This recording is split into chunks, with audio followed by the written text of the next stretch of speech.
Welcome back to round 3 of Hot Modern Action on The this hottest modern action you can find anywhere on a Tuesday night. hot and sweaty Tuesday night. Is it a hot, sweaty Tuesday night? It's been pretty mild summer-wise here in Cincinnati. Disagree. Sometimes the summers in Cincinnati get to be 100 degrees, 98% humidity, and they'll stay that way for days on end. We got pretty high up there. A couple days. I don't think there's been any normal. It's just like sometimes like people die. I don't think there's been any heat deaths in Cincinnati this year. Only the heat death of the universe. The slow looming heat death of the universe. I think our hottest days are ahead of us. Okay. Usually late August, early September is when it kind of peaks and gets miserable. Yeah. But then it cools nicely.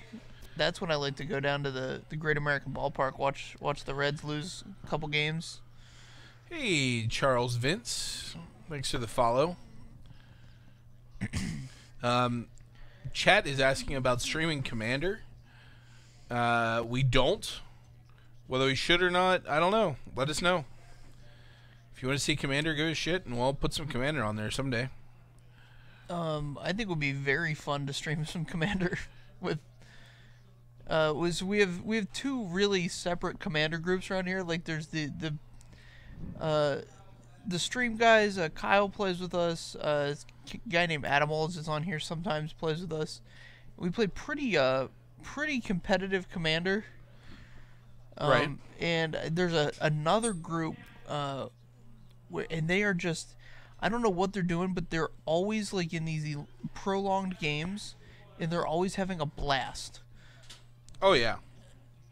Like it's very loud, big time. There's a lot of rules interactions. Yeah, it's a lot of rules interactions that maybe people take for granted, I think. Okay. But they seem to know. I mean, I've asked these guys about Commander before. They seem to know what's going on. Okay. But I feel like that format just varies dramatically depending on what other people are sitting around the table. Oh, sure. So we have turn 2 Mesmeric Orb, one of your faves. Yeah, I'm a big fan of Mesmeric Orb. Not a big fan of this blue-black mill deck, but Mesmeric Orb really brings back a lot of fond memories. Here's a Tarmogoyf, which I can only assume is going to grow exponentially here. Yep. Glimpse the Unthinkable down.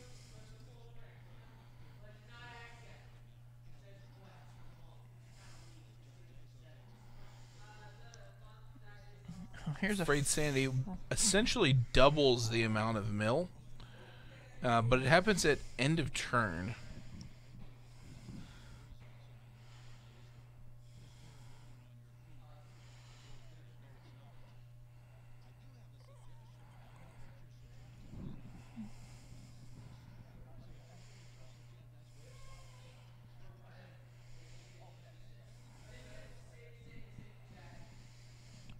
Yeah, so Kyle is confirming that he knows how this Fraying Sanity works.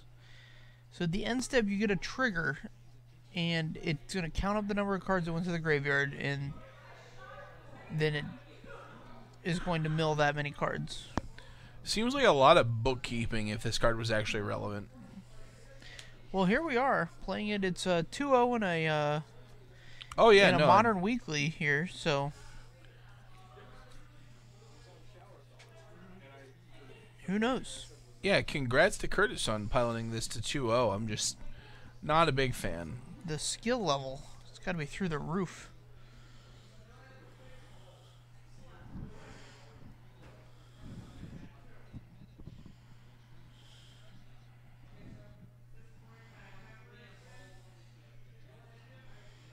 All right.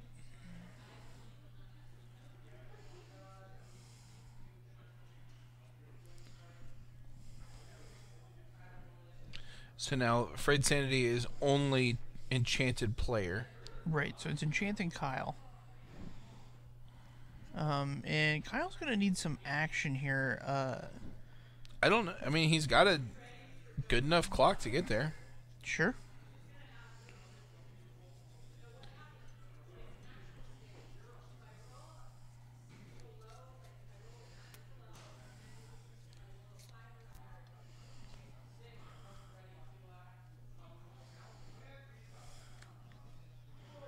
More cards going down.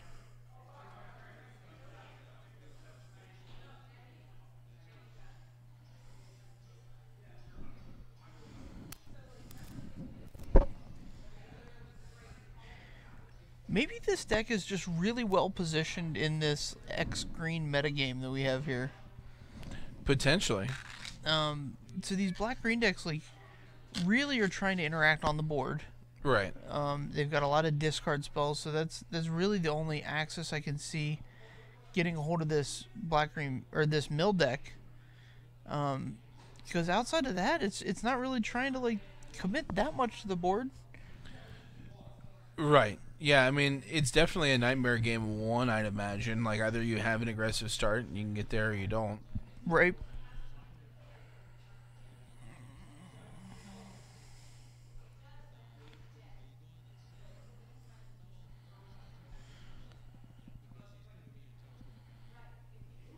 So Kyle's going to mill 7 here at the beginning of his turn. And then again at the end.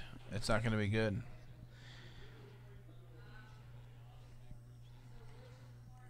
He's probably going to want to minus this Lily to take care of the creature.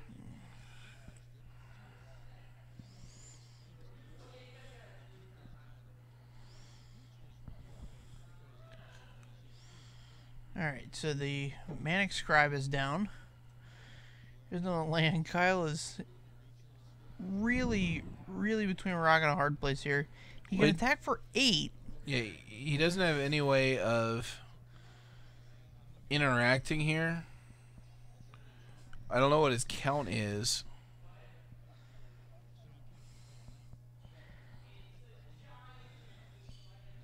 So 7, he's going to mill 7 more. And if Chris has nothing, then he'll get to, I think he'll get to untap and attack him again. So I think a Thoughtseize. So I don't know what the number is of cards in library. Yeah, but he has to be very careful about how many cards he sends to his graveyard here. And Curtis can also Ghost Quarter to get 1 more.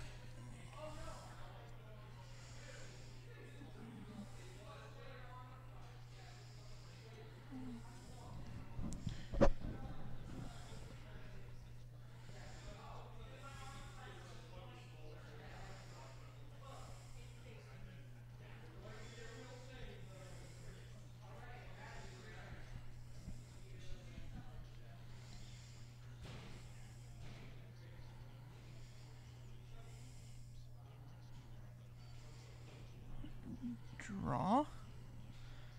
Alright. Alright, so Chris not casting anything means he doesn't have anything.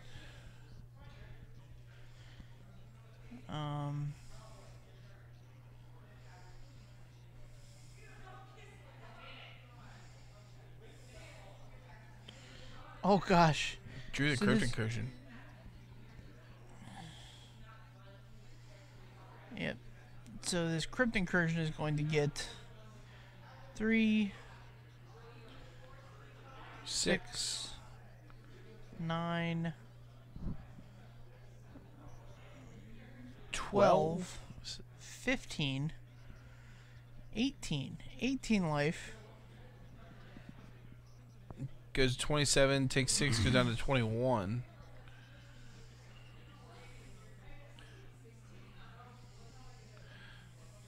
I don't know how many cards Kyle has left in his library, but not looking great here.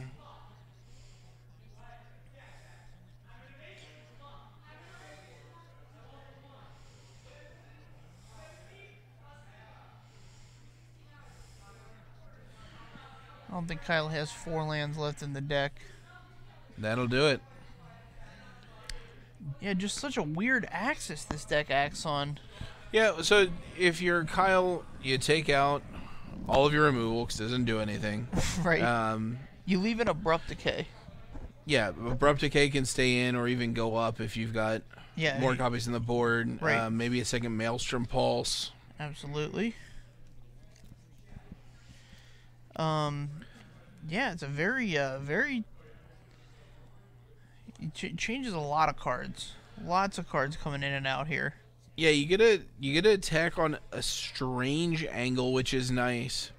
I think it's doomed to always kind of stay in the like tier 2 range. Yeah. Tier 2 or tier 3 even. Yeah. Because it's like very easy to board against this day and age, but sure. Yeah, if you're Curtis, I mean,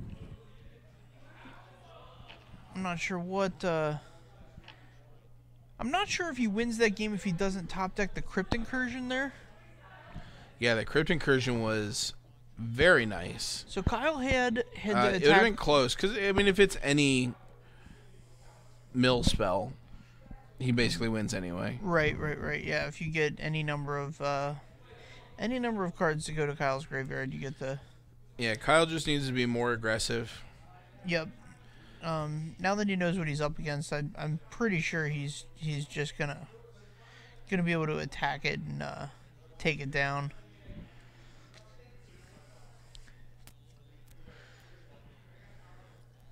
It's the fun part about Magic, though. Like, sometimes you just have to think about things that you don't normally think about. Oh yeah. And I personally enjoy that element of the game sometimes. Yeah, it's definitely enjoyable at this level. It's kind of annoying at like higher level tournaments, but sure. Oh yeah, you never want to be so. I've talked about this with multiple people that when you go into tournaments, in this format, like the first 2 rounds, you have to dodge decks like this, right? That like you just might be completely unprepared for, and you just lose to him. But like, there's no way this mill deck is gonna ever win a tournament. Right. I mean, it could. Well, it would have to be. It would have to be a cold day to win any kind of modern tournament of size. I could see it taking down like a PPTQ. Right. I could never see it winning like a SCG Classic. Okay. I could see it taking down an SCG Classic even. Okay. I feel like it's not. It definitely has its excellent matchups. Right. But I don't think there's a long enough list of excellent matchups for it to take down a Classic. So it's basically like a burn deck. Okay. And just being non-interactive sometimes just gets you there. Sure. You don't often see burn decks winning SCG Classics, but it has happened. Right.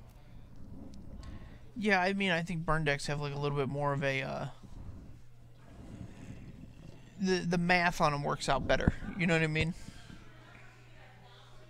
Like for them to randomly win a game. Yeah, but at the same time, the math changes with each new card being printed. So, at some point that math will be different, and maybe that point is now. I don't know. Yeah, this Frank Sandy card. I mean, he had it on turn 3, and it accounted for a large amount of mill. Yeah, I would say 50% of it. Kyle's got to be careful for the archive traps here. I don't know that that's one that you can afford to play around the first couple turns. You can. Like if you just play like a fast land into a Thoughtseize to make sure the coast is cleared and then run out your fetches. Sure. Okay.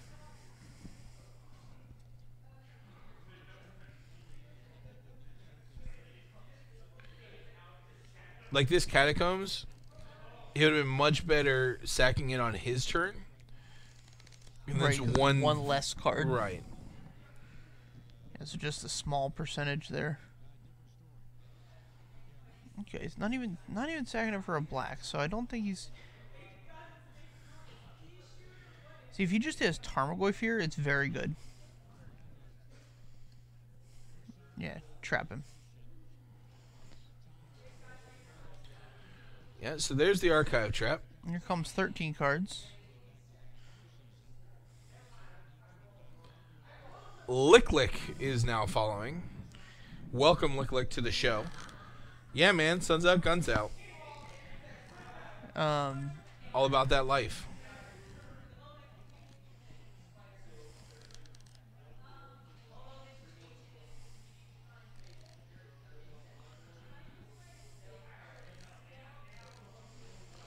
Alright, so here's an Abrupt Decay in Kyle's hand for sure. So a surgical Maelstrom on Pulse. Goyf. We've got a Scavenging Ooze, and we're surgical in Goyf. So we got one. Okay, one out.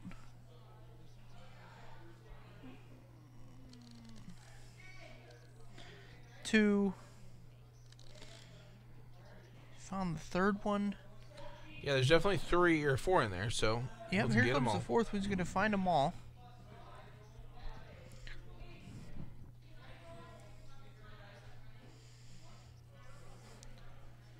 Speaking of EDH, there's a card you don't see in EDH that you feel like it would be very good in that format. Tarmogoyf? Yeah. So in Commander, your creatures have to generate some sort of value Right. or have some sort of resiliency. Yeah, and it's just a big body. Yeah, it's just a big old fatty. It's just a fat man in a suit. Not even in a suit, just a fat man. Yeah, he's just a fat man. No suits necessary. It's always Casual Friday when Goyf's involved. It's like Chris Christie. When was the last time you saw Chris Christie wearing a suit? I feel like... So the last 2 times I've seen Chris Christie was this thing where he talked to a guy at the Cubs game. Right. Who heckled him. And then the time before that he was on the beach. Neither time he was wearing a suit.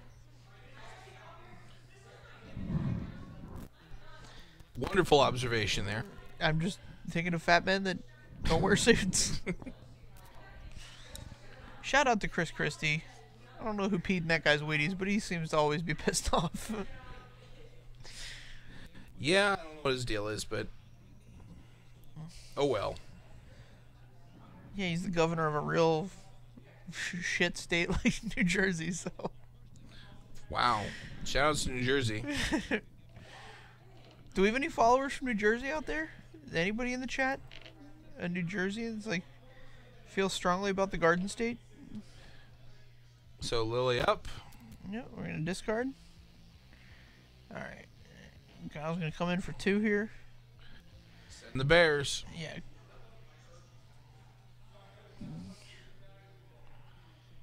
Alright. So Chris doesn't have quite the amazing start he had in game 1. This Shelldock Isle is an interesting inclusion. Yeah, absolutely. Basically going to be a free spell down the road. Yeah, that is one of Adam Prozac's favorite cards. Yeah, it was a great one in Limited. It goes well in every cube. Every flavor of cube, it goes down smooth. So we got Dark Confidants, Lingering Souls, everything else. So Chris went for the Surgical Extraction on turn 2. Right. And he has another one here for the Lingering Souls. So I kind of liked his play to get the Tarmogoyf.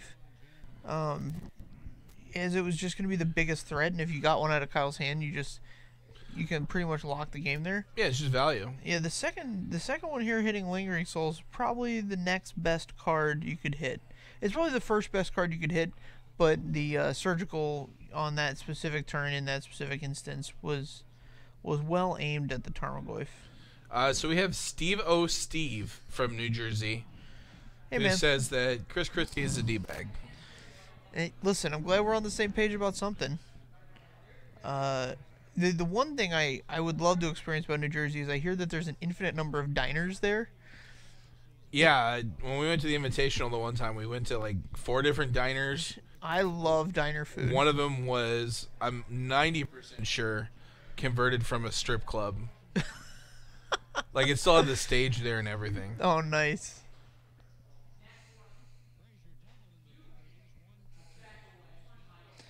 All right, so looks like I'm looking at a kitchen finks on top of the graveyard. Yeah, it looks like Kyle went deep to just to find creatures to put in for the removal that was useless. Right. So just any card that was a creature worked. Pitching the Abrupt Decay, which is interesting. He's got a Maelstrom Pulse in hand. Yeah. I would think that Abrupt Decay is just better here, unless he has a specific target in mind. Yeah. The other thing is I think Kyle is going to try and get this Tarmogoyf +2 makes it 6, and then +3 more makes it for the life total.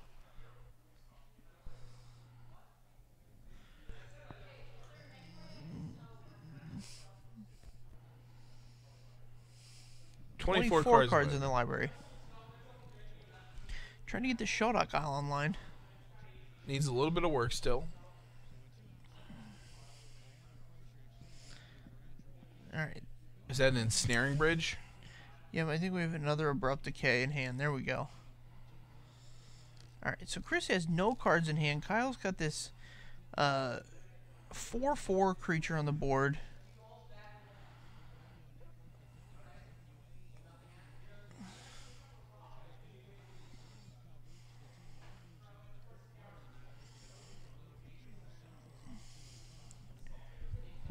Alright. We're gonna go We'll in get to for attack for 7.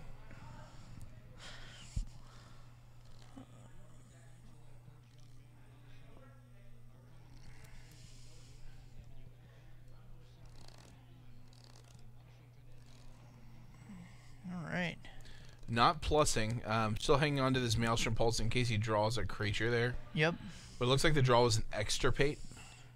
And yeah, I don't think that card's gonna do much here.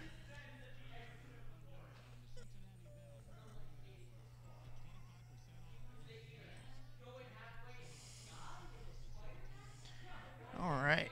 So now what Kyle can do is fire up a... Yes. And that'll do it. See, this is what happened here. So even though I think this is a good matchup for the mill deck, Kyle's able to identify the key cards and dismantle the plan very quickly. Chris didn't have a tremendous start there like he had game 1. Mm-hmm. But I still think even with you know, your marginal hands still have to be able to function in your good matchups. Yeah. I don't like if this isn't a good matchup, I don't know what is for the mill deck. Really? Yeah, what do you think a better matchup would be? Like a blue-white control deck, probably? Like, I think you auto-win against Scapeshift. Oh, do you think you can get them down below the number of mountains that they need to... Yeah. They can prime time you, I guess. Yeah, they can prime time you out, but I mean, at that point... Interesting. I never considered that matchup. But I think that deck is almost as fringe as the mill deck. Is Scapeshift a considerable part of the metagame, you think? Maybe not Scapeshift, but like the other decks that rely on Valakut, like the Titan Shift and Oh, sure, just Valakut Through the decks. Breach. Yeah. Okay.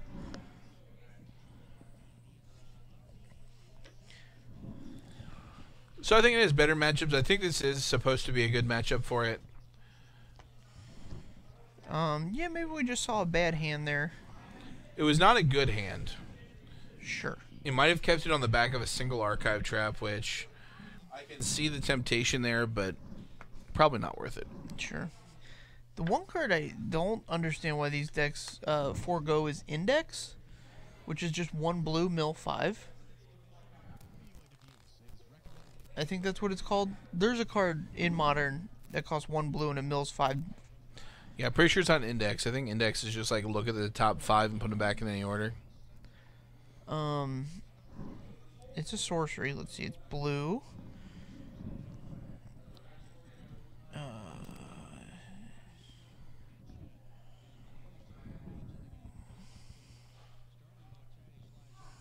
It's a sorcery. And let's see. It's Converted mana cost is equal to 1. This is only going to give me a list of 700 cards. Yeah, good luck. Oh, I can set the format too. Alright, so it looks like Kyle's keeping his 6. It's Scry to the bottom. Curtis with the Island Go. Shambling Vents by Koeppe.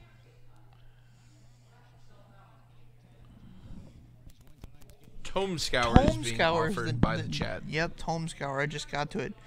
You'd be surprised how many. There's really not that many one drop blue cards in Modern. Believe it or not. Well, they banned most of them. One blue sorceries. Yeah, the good ones are banned.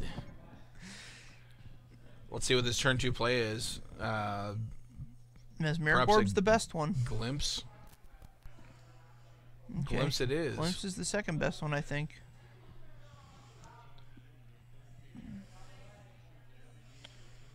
There's 10. Here's Kyle getting ready to hopefully cast a threat here. Goif. Here's the big boy. Yep, it's 4/5. It's big.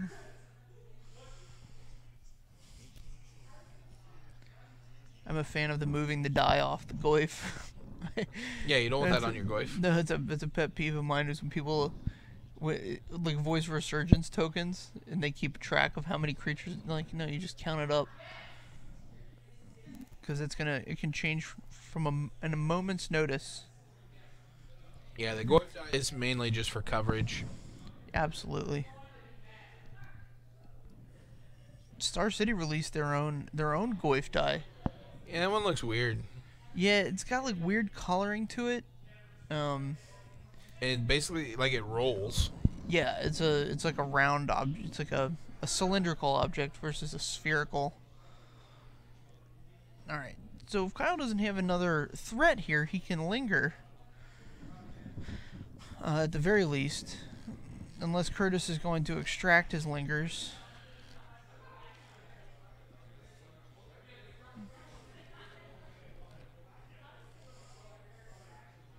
Alright, Ghost Quarters himself. Interesting. Yeah, this is almost certainly an extirpate. Yeah, I think so.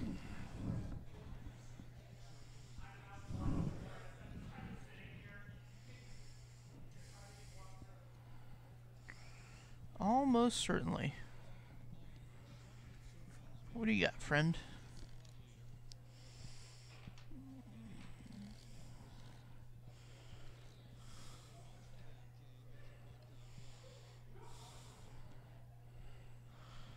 Gets one from the hand. It's one out of the grip. Creeping Corrosion in Creeping hand. Corrosion's a big one. Not a lot of help from the hand here. Nope, he's got a couple man lands, which will eventually turn on. Let's see. So the clock is four attacks right now. I think the manland will reduce that by 1 attack, unless I mean, he can't. I don't think he can attack with use the manland with a Mesmeric Orb in play. Right. It's just too much mill. But barring that, I think one of the manlands will reduce the clock by 1 turn. So I think Curtis has. Yeah, he needs to fire it up next turn. He has to survive 3 attacks here. 2 more. 2 more attacks. I see a bridge in hand. Unless he's playing a different white bordered card.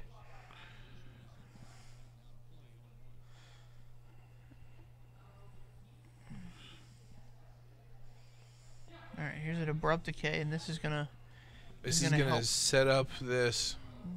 Alright. So we can this is interesting. land into play.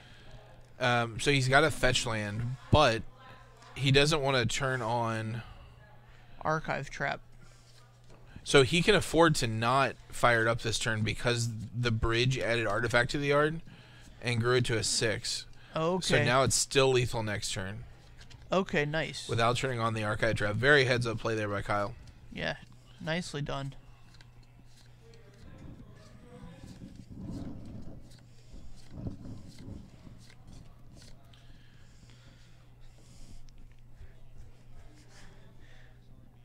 love the authority with which Curtis puts his. He really just gets those lands into play like this. Whips them on down. This card is here.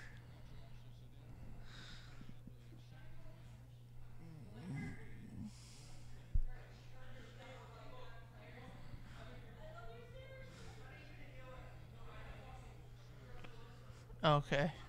He was counting to make sure the... Yeah, so the Visions of Beyond's an Ancestral here, which is a big deal.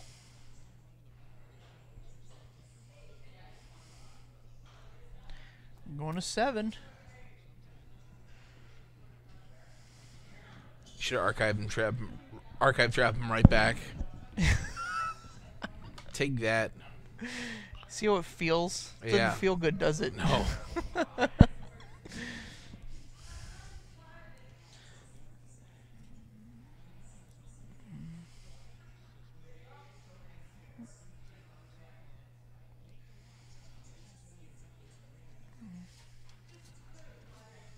All right. Let's see what he's got. This is his last. This is really his last stand to do anything. He's got to.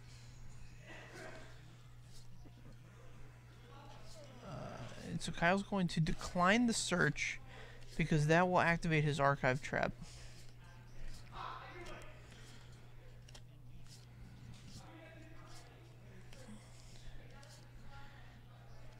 He'll almost definitely use the fetch land next turn though.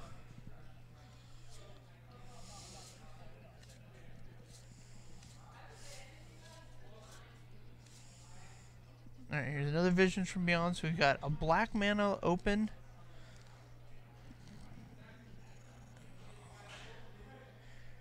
Alright, so here it is. So now he can... Oh, here's the untapped Shockland. Fire up the...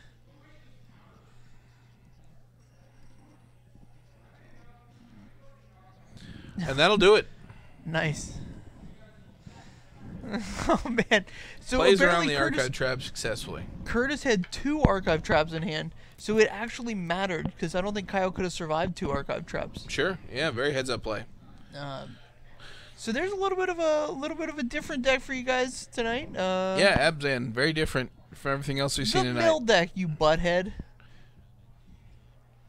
Why do you got to be this way? Look, you picked the 3rd Abzan match in a row. I'm not going to not take you to task for it.